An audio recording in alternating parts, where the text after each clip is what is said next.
From WBBZ-TV Sports, it's time to Beat the Champ. Now, here are your hosts, Paul Peck and Sue Novoitsky.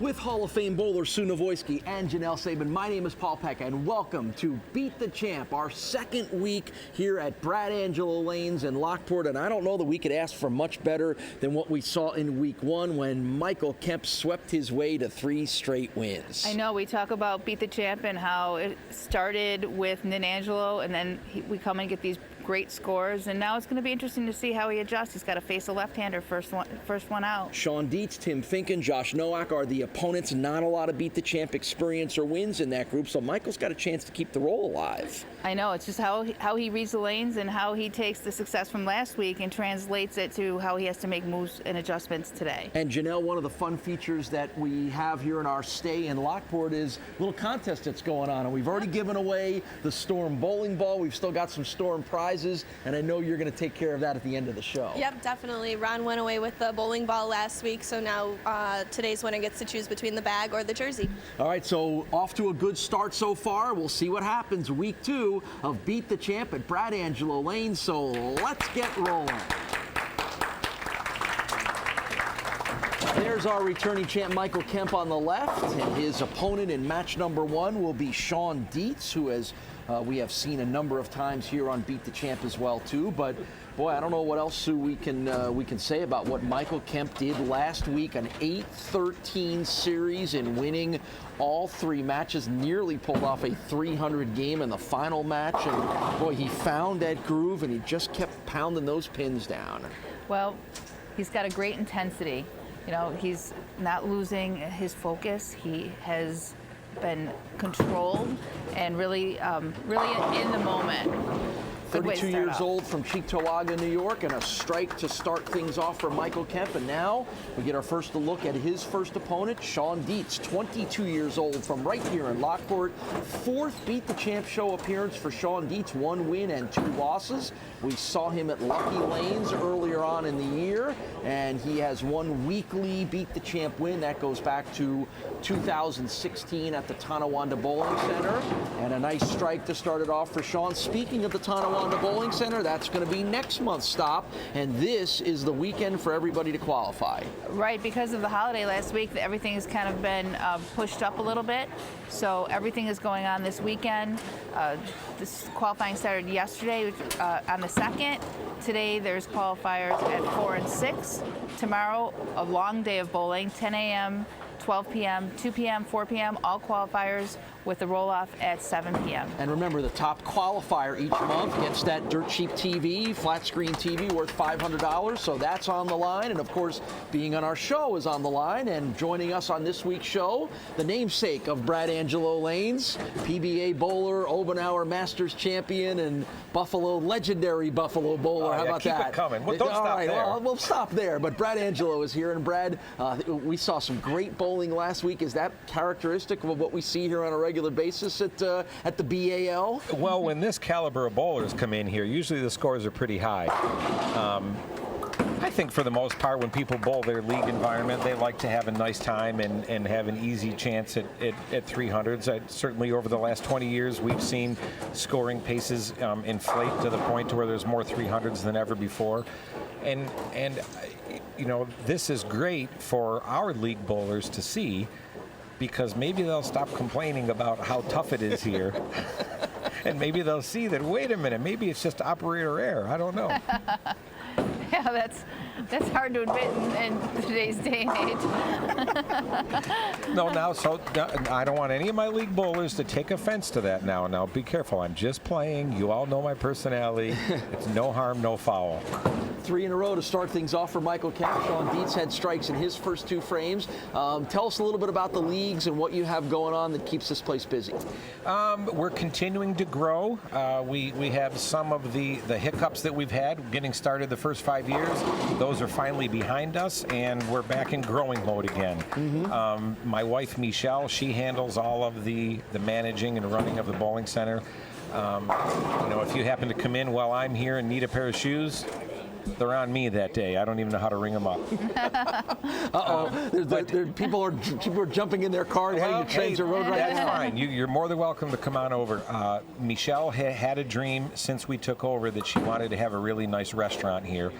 And over the last year, we had the chance to renovate the whole inside of the bowling center, as many people have already stopped in to be able to see it. You walk in the front doors and it doesn't look like the same old place anymore.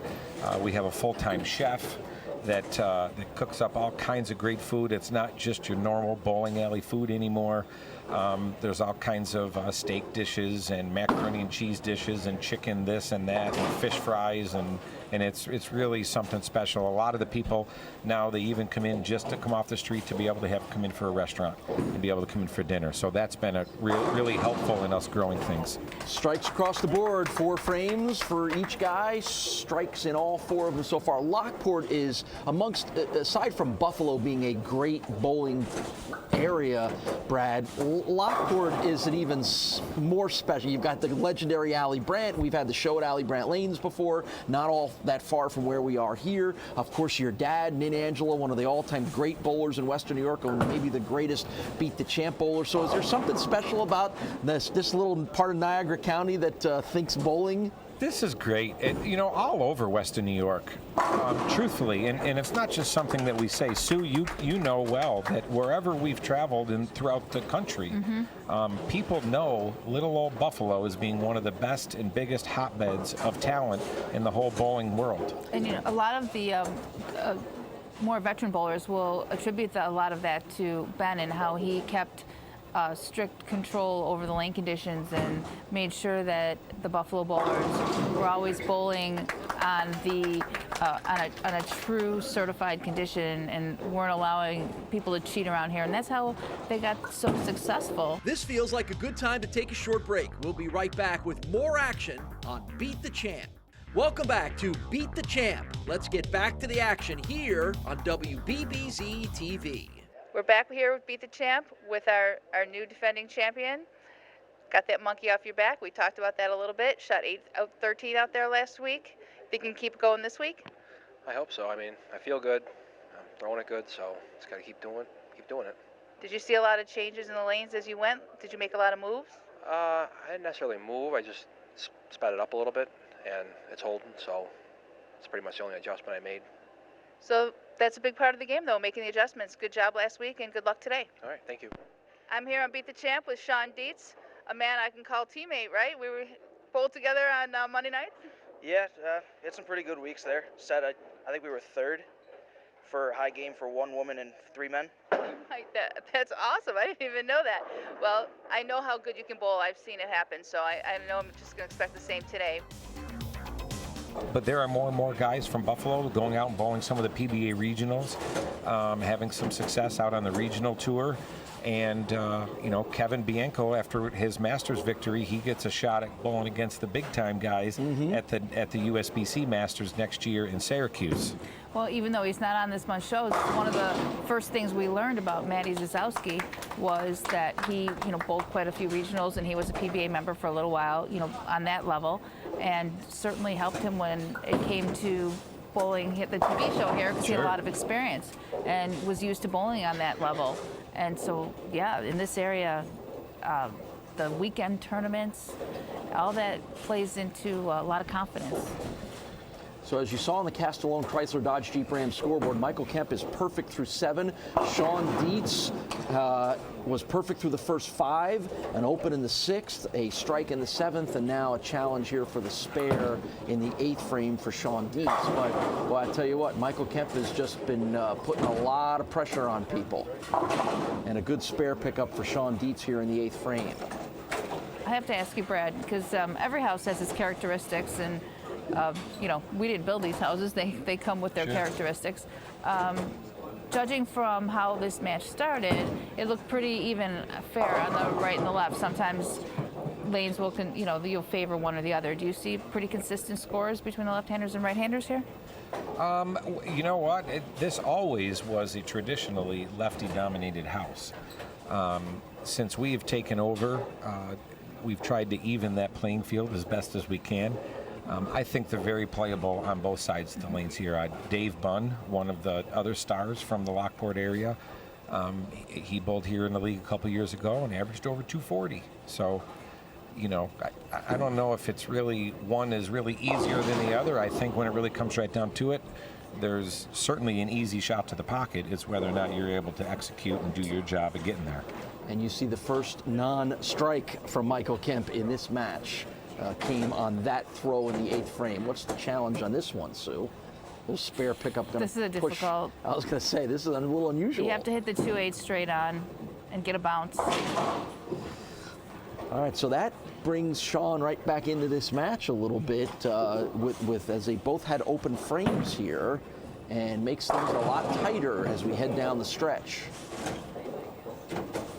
And now Michael will have to bounce back from that. He hasn't had to do a whole lot of bouncing back through the first 4 matches. Here's one of those things where it plays on you mentally is I think that Sean, because of Michael and all the strikes he threw in last week and coming back as the champ, kind of felt pretty discouraged there and then kind of played on his next shot where, you know, at any time, you know, the tides can turn.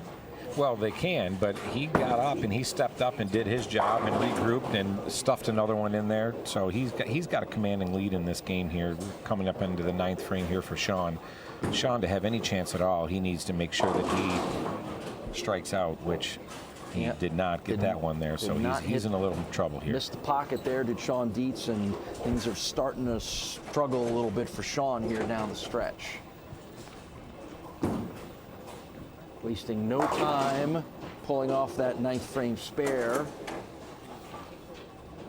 Well, Sean can strike out for 232, and Mike's already 220 in the 9th frame, so it's just going to be a good count at this point, even if he strikes out. Yeah, Mike. If Sean gets all 3 in the 10th, then Mike just needs 9 on 2 balls to be able to solidify the win. 10th frame for Sean Dietz.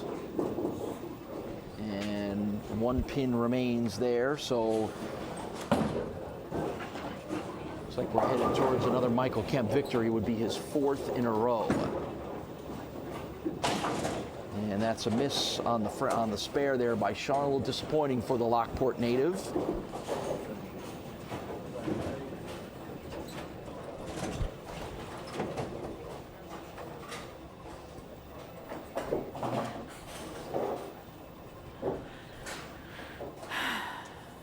.210, as you can see on the Castellone Chrysler Dodge Jeep Ram scoreboard.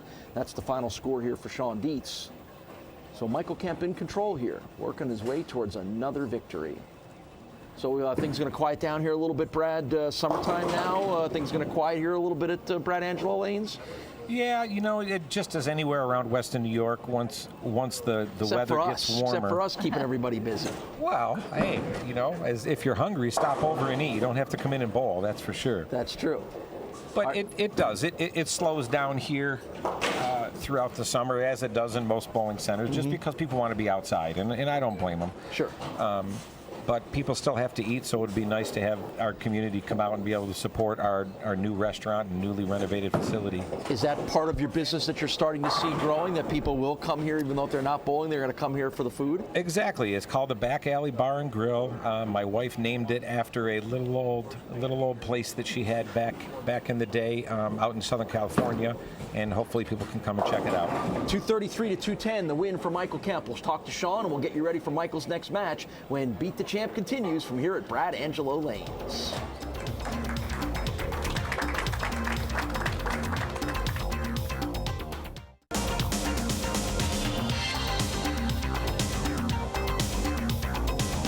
Michael Kemp's roll continues with the 233 to 210 victory over Sean Dietz. Got off to a great start, Sean. The strikes in the first 5, but you said the lane conditions kind of affected you towards that back half of the match. Yeah, I mean, the lane started pretty similar in practice in the first part of the match, but I could see the 5th frame, the ball jumped on me. I didn't really know where to go from there.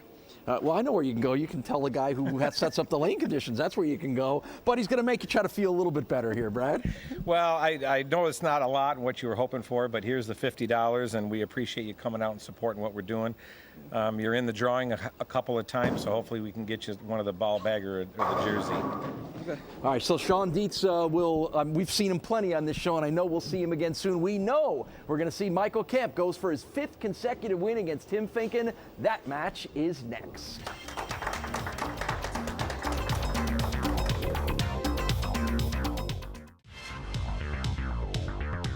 I bowled here in a league a couple years ago, and I've always had really good success here. I won the Lockport City tournament here in 2014, so just a place I've always felt comfortable bowling. So I know Brad pretty well. He's worked with me over the years, so came out, gave it a shot, and bowled well. Perfect. That's exactly what we want to hear. So good luck today. Thank you. Tim Finkin on the left. We are well used to seeing Michael Kemp on the right as he goes for his 5th consecutive win here. 3 in a row last week, 1 already here today. Finkin will be the guy to try to knock him off, but Michael Kemp, after having lost his first 3 Beat the Champ matches previous to our stop here at Brad Angelo Lanes, has found a place that he likes and has won those 4 in a row. Remember, our all-time record since we brought Beat the Champ back, 6 in a row. That's the record. Certainly not in Angelo caliber neighborhood, and that's one of the few times, matter of fact, it may be the only time so far that Michael has not started with a strike. Yeah, well, he's done a lot of striking, so that wasn't hard to do. Like now he's going to have to be moving into a little bit of a different zone. Lane's, his spot is just naturally going to break down, and now it's going to be a matter of finding a place where he can carry again. And I think there was a ball change for him right here, wasn't it? Yes. I don't. It might be. It might be a different ball. He was using a Storm Timeless, and I can't see with the glare up on the rack if he changed yet or not. But I will tell you that what is starting to happen is that there is getting to be some oil down lane, and that could really start affecting his carry. Yeah, Michael says he did not change balls, so he heard you. Not. I appreciate it, brother. Thanks for helping us here in the booth. Way to go, Michael. Making us look good. You're already looking good. You're making us look good, too. Tim Finkin's off to a good start. That's a strike in the first frame. Second appearance on Beat the Show, a champ here for Tim. We haven't seen him since back in 2016 down in Jamestown at the Jamestown Bowling Company when he was part of that. Remember I talked about the 6 in a row? Well, one of the guys who holds that 6 in a row streak was Matt White, and Tim Finkin was one of those 6 victims of Matt White back then. Tim is 33 years old from Depew, general manager at Vision Works in Batavia. And got a good group on hand here to cheer him on, including his wife and his baby daughter, Shelby, 3.5 months old. And a good strike for the second frame here for Tim. Tim's a guy you're a little familiar with, right, Brad? He's bowled here a little bit before. I know Tim. I've known Tim for the past handful of years, and aside from his bowling, what a great guy he is. We go out and we golf together, and he rattles it around the course with us and has a great time. He's one of the better left-handers in the area. He has bowled here in league as well, and he's been plugged into Bowl U for the last couple of years, and you know, he can speak of how well he has improved and how much he's improved and learned from Bowl U as well. All right, so Sue, now, first 2 frames here for Michael Kemp, not strikes. That's the headline here and all, but he leaves the 10-pin here in the second frame. Are you seeing, Brad talked about maybe adjustments or something happening? Well, transition is definitely the bowler's enemy. And when you have the best look, you just have to be prepared for the transition and what your next step is going to be as it transitions, because it's going to. Different things can happen. You get some carry down, which will make the ball just not hook in the same spot it was, and that would be, you know, how the ball reads the lane, and you're looking for a break point, and it affects your break point, and that will affect your carry. So that's what we're seeing right here, is his break point's changing a little bit, and he's got to figure out whether to look a little longer. He's going to make a little tweak, and that's the nuances we were talking about. You kind of can do that with your hand, you can do it with your eyes. You don't necessarily have to change bowling balls. Correct. And you're right, Sue. When we talk, again, I hate to mention and continue to mention Bowl U, but within the Bowl U methodology of teaching, it has a lot to do with being able to recognize what's happening to your bowling ball on the lane, being able to really understand the transition that it's going through. Bowl U teaches that great bowlers can strike when they get matched up. But the truly phenomenal bowlers are ones that can control that reaction as transition is occurring. And then the truly elite bowlers are the ones that can control where the oil's moving and know how to adapt to it as well. Almost like thinking a few frames ahead, right? Wanting to position yourself and the oil in a place where you're going to be able to benefit from it in the 6th or 7th frame. Right. Wait, have you been to bowl you before? I have not, but I've been hanging around her for a year and a half now, so a little bit is rubbed off. But you're on right. me. You're right.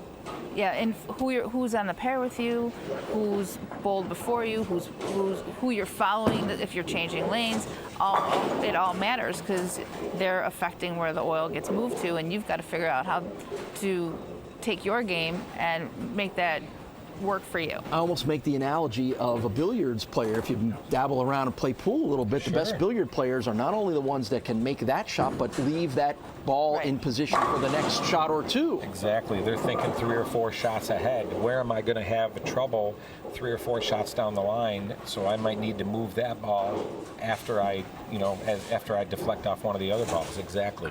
2 in a row for Michael Kemp here, but Tim Finkin has been perfect through the first 4 frames. And even if you don't bowl, you really educates you, and I know that. Sure. And as we're talking, we might be getting a little bit. It might be getting a little complicated, but it can be as simple in your game as a weak 10, which we've talked much about, weak 10s versus ring 10s, or a 4-pin or a light 7. It doesn't have to be as complicated. As you get further along in your game, you'll be able to read more, but it can be as simple for the everyday bowler as a 4-pin. When you see a 4-pin, the lane's starting to break down and you have to make a move. If you see, your ball hit a light swisher, you're going to move off of that. So it can get very complicated, but you can look for very simple early signs too. So it's one of the things I was looked at was a 4-pin, 10-pin. If you start to get that reaction where you leave a 4-pin, you make a little move off that, and you start leaving a 10-pin, then you've got to change. It's probably the wrong ball. It's the wrong ball, and that's a real easy indicator because it's easy to learn, easy to remember. Exactly. You get 4-pin, 10-pin, change balls. So you saw a really big 2-wide hook from Tim Finkin in the first ball there, leaving the 4 and the 7. He's able to get the spare here. We're going to be back with more Beat the Champ bowling action in just a minute. Welcome back to Beat the Champ. Let's get back to the action here on WBBZ-TV. When are we going to get to see some women bowl? I said, as soon as a woman makes the top 9. That's right. And you know what? Anybody can do it. First of all, there's great talent in this area for women, and don't let the score scare you. I mean, it's all indicative of the conditions, so the girls need to get out here and bowl. And Michael Kemp leaves the 7-pin here in the 8th frame as both he and Tim struggling a little bit here as we are moving further into our day now. This is the 5th match of the month here. Right, and this is where transition occurs, and this is where everybody's been playing and what they've been using is altered by a little bit, and everybody will fall into place and find and figure it out. But this is that transition time. And also don't forget that as far as part of qualifying for next month's stop at the Tonawanda Bowling Center, you mentioned a spot for a female in the top 24, and the top qualifier each month on Beat the Champ wins a $500 value flat screen TV from our friends at Dirt Cheap TV. So we thank them for being a sponsor, and we're going to see the guy who took home the TV. That's Mike Hulbert. We'll see him on next week's show.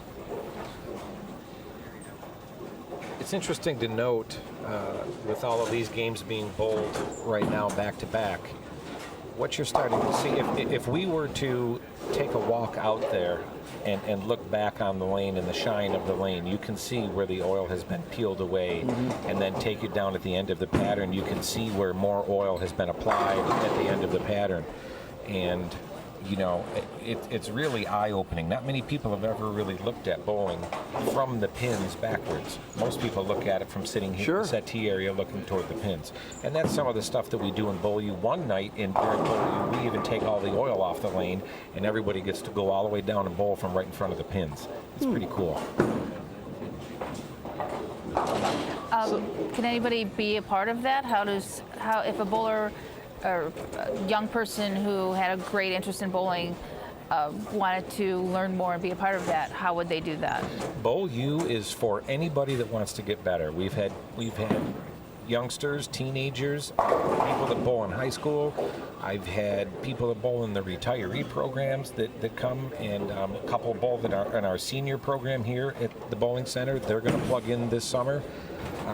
The first night of that is on June 5th, Monday. And for people that have already had the essential elements of that sort of stuff, they have another opportunity to even dive deeper into one of the elements, the ball motion element, and then that starts on Thursday, June 8th. So there is information on our website. I think that there's a advertisement on the TV show now, so please, you can call me. My cell number is on that commercial.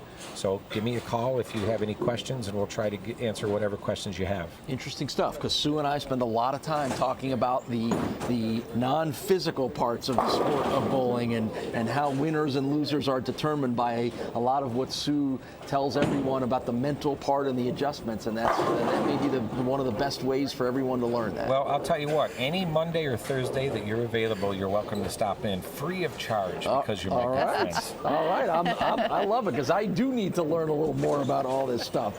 I do not need to learn that we have a final score for Tim Finkin. That is a 2-11, as you see it on the Castellone Chrysler Dodge Jeep Ram scoreboard. And Tim really struggled a little bit down the stretch there after a very impressive start. So once again, looks like Michael Kemp's on his way to a win. Well, Michael needs a mark here. He needs a mark here still, though. The match still remained close.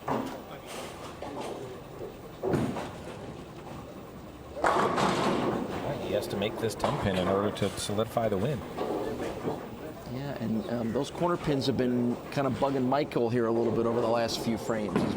He's been leaving a few of those. Well, those corner pins are so close to the gutter.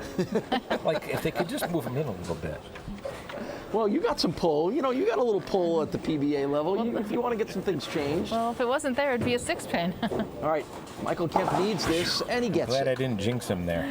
And he gets a very important spare that will get him a 5th consecutive win. And what a roll Michael Kemp is on here, as he's going to come up with a victory here, and we'll try to add one more to end week 2 here at Brad Angelo Lanes. And what an impressive performance it has been for the 32-year-old from Cheektowaga, Michael Kemp. Did I say that too loud, Sue? I was hoping you didn't. Apparently you did not, so. Now, if it was all worked out well. If it was Paul, he would have definitely said it a little louder and put the jinx on the guy. I do tend to be a little bit on the loud side. I think everyone knows that about me. It's enunciation. I tend to enunciate a lot. You're not even Italian, Paul. That's true. How did you get to be so loud? I don't know. Beats the heck out of me. 218 to 211 is our final score. Michael Kemp's 5th consecutive victory. We will wrap it up and get you ready for his attempt to win 6 in a row when BTC returns at the BAL.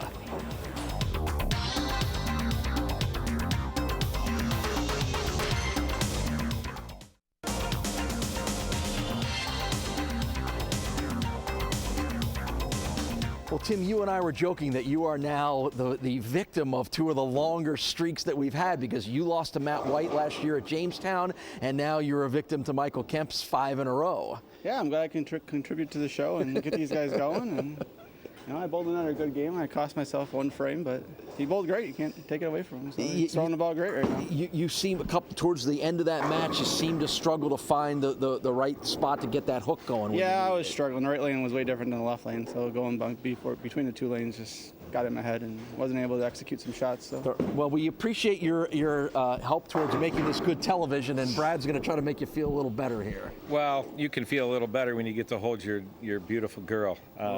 This should buy about a case and a half of diapers, I think. Should be pretty close. I don't have to buy diapers anymore, Michelle but I says remember maybe, those days. So congratulations. Thanks for bowling. And good show, Tim, and congratulations on the baby. And we've got one more going. Can Michael Kemp tie the record for most consecutive wins? Stick around. That is next.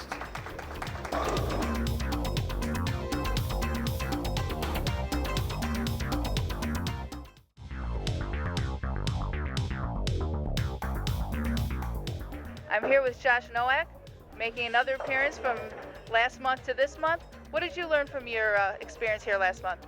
Just to keep my emotions under check, not get all razzled when something goes wrong. Just try and stay calm and cool. I guess that's really kind of a challenge for all us bowlers now, isn't it? All the time. But when it's TV, it kind of adds a whole different dimension to it, doesn't it? Yeah, a little bit. Well, we're going to see what you learned this week. We're going to see you soon. Thanks, Sue. Good luck. Thanks. So Michael Kemp's opponent here in the third show of week 2 at Brad Angelo Lanes will be Josh Nowak. We saw Josh last month up at Manor Lanes 2, but right now the focus is on this guy. Michael Kemp has won first 5 matches here at Brad Angelo Lanes and now has a chance to join Mike Zarcone, Tyler Molina, and Matt White as the only Beat the Champ bowlers to win 6 in a row. Yep, this show makes stars, doesn't it? Yes, it does, and no better place for us to be when we talk about that. And we talked a lot about Nate Angelo on our first show, and we'll resume some of those discussions here with Brad Angelo as well too. So, and I think the one thing I'm noticing, Sue, and again, this is all part of what we're talking about. You know, Michael Kemp's scores were incredible in the first show, 258, 266, 289. Now 233, 218 here in the first 2 matches of show number 2. And that's as much about the lane conditions and the fatigue, I think, as anything. Well, I think it's just a matter that he's comfortable throwing that ball, and he's been watching that ball read the lane for a while, and he's had great success with it. So he kind of wants to make that ball work. But we're going to see him still fight through transition because we saw him go light there. He was lucky enough to kick the 2 out, but he's going to be pushed into the oil, and he's going to have to come up with something quick. 31-year-old Josh Nowak from Niagara Falls, making his second Beat the Champ show appearance. I mentioned first appearance was last month at Manor Lanes 2 when he lost to Andy Reddig, but we've seen Josh also on our Pro Shop Challenge show as well before too. So, and one of the impressive young bowlers here in Western New York is Josh Nowak, and throws with a lot of speed and a lot of power. When you watch Brad, when you watch a guy like Josh, you know, aside from being a big, tall, strong guy that he is, just literally, you're probably thinking, I'm going to reinforce the backs of the lanes here. Yeah, watching him makes me hurt. He puts everything right into it. Well, one of the things that make it tougher, and we were talking only 3 people have had 6 wins. It's because your challenger, that's the only condition they know. They're coming on, and this is the only thing that's their challenge is, and that's the only lane they see. Where you've seen the lane a certain way for a number of weeks. So I think that's the challenge in keeping it going is you're dealing with changes where the person you're competing against, that's the only condition they know. That's a really, really good point, Sue. If you notice the first shot from Michael here, he obviously is moved left because he's starting to feel some of that friction from where he started. And he's starting to see some of the oil that's down lane, so his ball's not coming in as strong as it was. Obviously, that one caught a little of the friction a little bit too soon. So, you know, I'm thinking of ball changes in order here to be able to get this smoothing out a little. And it's difficult when you shoot 800 for 3 games, and now all of a sudden things are changing. Boy, that ball has a magnet to jump right back into your hand because you feel like that's the right one. So there's no such thing as a magic ball, but there is magic ball motion. How hard is that? Like you said, it's human nature. Everything is going well. This ball has gotten me where I am now. Maybe in your mind you're like, I probably should change, but you know, sometimes you go with your gut, right? Sometimes that works just as well. But is that difficult to make that decision? It is when you're first learning. It certainly is. Okay, that was great. That was a great shot. Third frame strike for Michael Kemp. But his eyes, his feet are in. He moved his feet in. He moved his eyes right. So he's using the friction, but he's shooting it. He's putting it out and trying to describe that he's getting more oil in the front of the lane because he's moved deeper on the lane to where there's more oil in the front. Well, it'll be interesting to see if he can repeat that last reaction that he had. It's not that easy. But the point that you brought up of Josh, this is all he's known when he comes onto the TV pair. So he's comes in with an open mind and adapts right to what he sees. Somebody that's been on here and having the run that Mike has had, it's a whole lot more difficult to be able to make that change that you know deep down you need to. You know, it just takes a while to be able to trust your instincts and move. Fourth frame here for Josh Nowak. Strikes in 1 and 3, spare in 2. Speed, the big power and the speed comes from the backswing and from the 6.7-inch frame of Josh Nowak, and a lot of wobble there, and neither of them would go down. Yeah, the 2.8 was doing the waltz there. I thought Yes, they were dancing together. They were in perfect time together. Synchronized there. They were, and you know that I really thought that ball would probably get back, even though he didn't throw it where he wanted, and it was a little bit more different than the previous couple shots. With his rev rate, that should have got all the way back to the pocket. So that's just a sign that there's definitely some oil down there at the back end. So another spare for Josh Nowak in the fourth frame here. He's got tremendous ball speed too. So if he shoots it through his break point just a hair, you know, it may not recover depending on that ball speed is insane. Well, but then now that's the thing though. Okay, does he go with that same location and back off on his ball speed? Well, then if he does that, and if he hits where he did the first couple shots, then the ball's going to hook high. So now, you know, that's what I mean. You got to know where you're at on your ranges and be able to repeat what you're trying to repeat. I think one thing we've really reinforced with Beat the Champ is our commentary back here is it's not as easy as it looks. There's a lot that goes into it. There's you've got a lot of options, and you have to decide how to strike, and you have to decide which of those options are going to give you the best opportunity to strike. But it's a lot more complicated than you think. Sure it is. Did you know bowling is the only sport in the world that competes on an invisible course? That's very true. That's good. Never thought about it that way. 2 in a row for Michael Kemp. The action will continue on Beat the Champ in just a minute. Welcome back to Beat the Champ.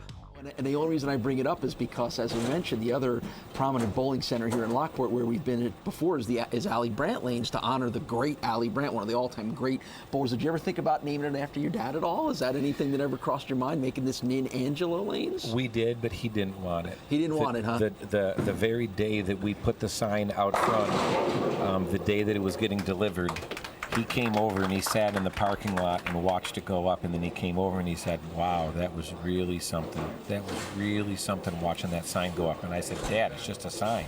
He goes, no, you know, I've been so proud of you. So he was a great, great man and a great dad.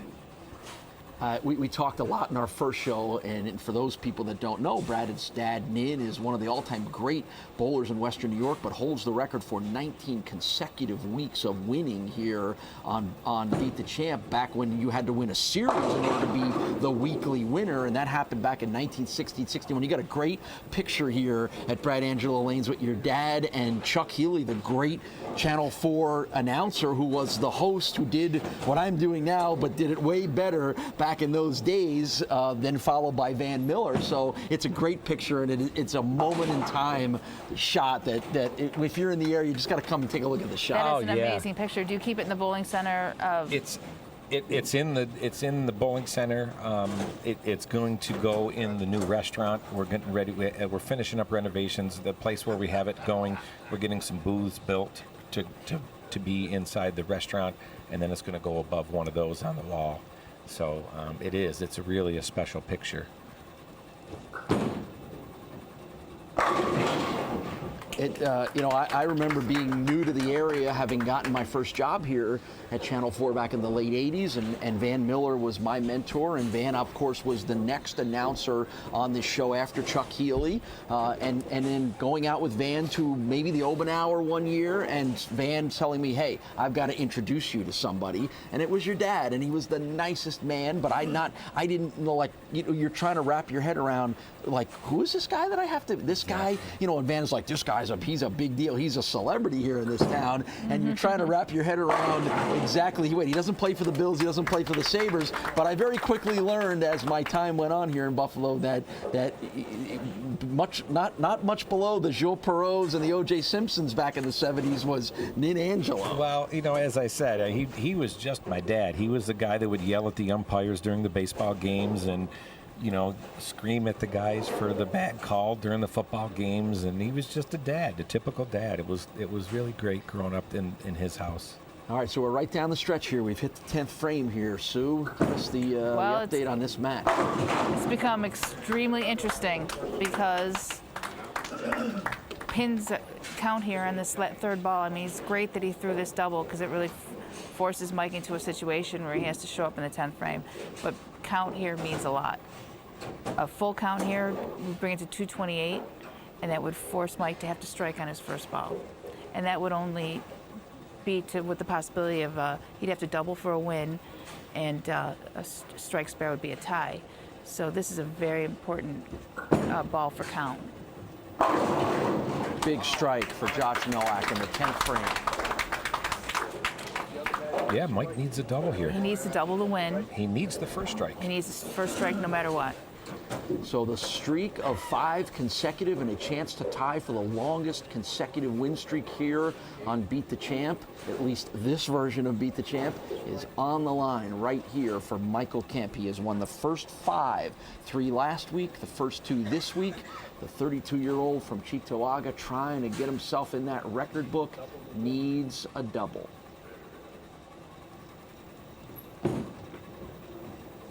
And he will not get it. And at a point when he needed it, that's about maybe the worst ball we've seen Michael Kemp throw in the last 2 weeks. He's been playing with that drive for, he's gotten a few breaks here throughout the match trying to overpower the dry, and eventually the dry is going to get you. It did. It looked like he wanted to make sure that one hooked to me. It looked like he decided, the last couple coming in a little bit light, although he did strike the last 2 times on that lane. That one got just a little bit too slow, and it caught some of that friction and came up high. So it's going to be Josh Nowak with the victory, ending the winning streak of Michael Kemp, and an incredible win streak that it was. But it's a 228 to 223 win for Josh Nowak over Michael Kemp. We'll talk to both guys about an amazing match that wraps up week 2 here at Brad Angelo Lanes when Sue and Brad and myself return right after this.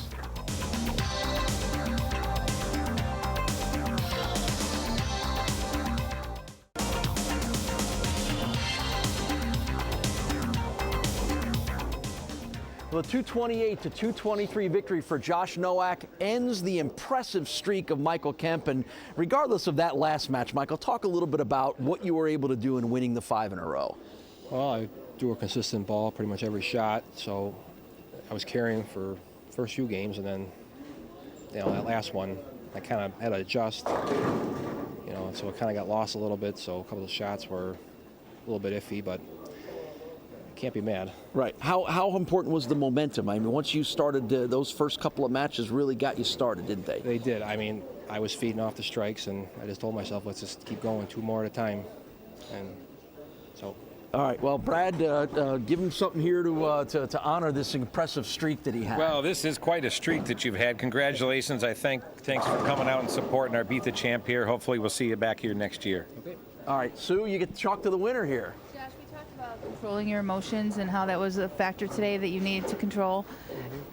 And you had it, and it came down to you really having to hold it together there. You had the opportunity in the 9th and 10th. How did you do that? Well, pretty much. I just said to myself, just go up there and make good shots and make them earn it. I mean, he's been winning all day, both grid all day. Had to at least make him earn it, and I was just fortunate enough to get lucky and get a win today. Well, part of it was accomplishing the goal of controlling your emotions too, so good job today. I didn't let it get me down when I was down a little bit there in the middle of the game. Just kept plugging away. All right, well, lessons learned. Nice bowling today. Yeah, well, Josh is going to be back with us next week to take on 3 new challengers, and what a great way to get things started. We are 2 weeks in here at Brad Angelo Lanes. We've had outstanding bowling. Sue and I will wrap it up when we return on Beat the Champ.